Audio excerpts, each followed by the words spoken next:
Praise the lord. మన ప్రభువైన యేసుక్రీస్తు పరిశుద్ధమైనటువంటి నామంలో ఈ ఉదయకాలపు కృపావర్తను వింటున్నటువంటి మీ అందరికీ దేవుని పేరట వందనాలు చెల్లిస్తూ ఉన్నాను. అందరు బాగున్నారా?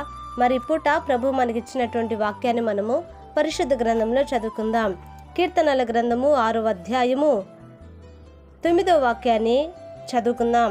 కీర్తనల గ్రంథము 6వ అధ్యాయము 9వ వాక్యాన్ని చదువుదాం. యెహోవా నా విన్నపము ఆలకించి ఉన్నాడు, యెహోవా నా ప్రార్థన అంగీకరించును. హల్లెలూయా. నా దేవుని బిడ్డలారా గమనించండి, ఇక్కడ మనం చదివినటువంటి ఈ యొక్క వాక్యములో యెహోవా నా ప్రార్థన అంగీకరించును అని రాయబడి ఉంది. నిజమేనండి. నా దేవుని బిడ్డలారా, మన ప్రభు ఎవరై ఉన్నారు అని అంటే ఆయన ప్రార్థనలు ఆలకించే దేవుడు. చూడండి, ఆయన మన ప్రార్థనలు ఆలకించే దేవుడు అండి.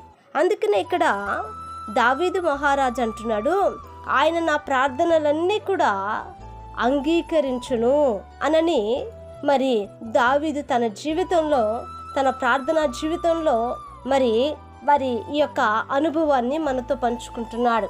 ఆలోచించండి నా దేవుని బిడ్డలారా, మనకున్నటువంటి బాధ, మనకున్న ఇబ్బందులు, మనకున్నటువంటి కష్టాలు, లేకపోతే మన సమస్యలు ఇతరులతో పంచుకుంటే తీరేవి కాదు.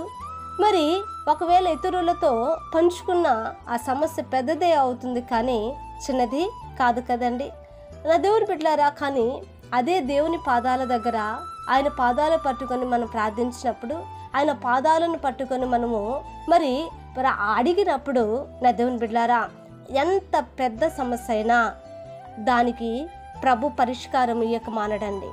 చూడండి, ఎటువంటి సమస్యలో ఉన్నా, ఎటువంటి ఇబ్బందులలో ఉన్నా, మరి శత్రువులు మనల్ని తరుముతున్నా, పరిస్థితులు మనల్ని వెక్కిరిస్తున్నా, ప్రభు మన పక్షముగా ఉండి మనం మొరపెడుతున్న ప్రతి ప్రార్థన ఆయన ఆలకించి మనకు సమాధానం ఇచ్చినప్పుడు నా దేవుని బిడ్డలారా, అటు వారి ఎదుట మన తల హెచ్చించబడుతుందండి.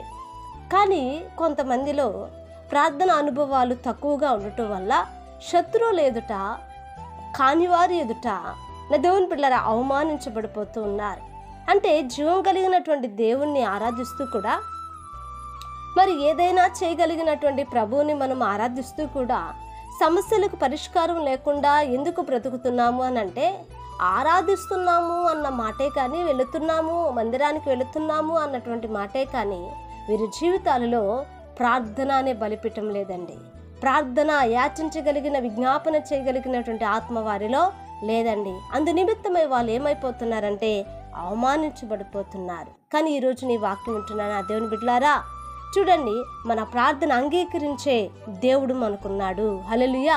నీ బాధ, నీ సమస్య, నీ కష్టమును ఇదిగో మరి తీర్చగలిగిన దేవుడు మన దేవుడు. కనుక మనుషులతో కాక దేవునితో మనము ఒక సమాధానాన్ని, ఒక సహవాసాన్ని ఏర్పరచుకున్నప్పుడు, ఆ ప్రార్థనలో మనము నిలబడినప్పుడు ప్రభు మన ప్రార్థనలన్నీ అంగీకరించి వాటిని ఆశీర్వదిస్తాడండి. హల్లెలూయా. ప్రార్థన చేద్దాం. మహాపరిశుద్ధుడా, మా తండ్రి, కృపగలిగిన దేవానికి స్తోత్రాలు నాయన. ఈ ఉదయకాలం మంది నీ మాటలు వినటానికి మీరు ఇచ్చిన కృప కొరకై నీకు వందనాలు. నిజమైన ప్రభా, నువ్వెంతైనా నమ్మదగిన దేవుడు నాయనా, మా ప్రార్థనలు అంగీకరించే దేవుడు నాయన.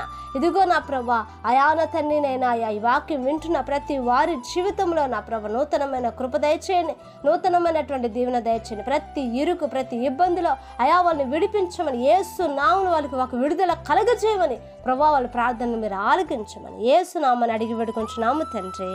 ఆమేన్. Praise the Lord. దేవుని కృప మీకు తోడై ఉండును కాక.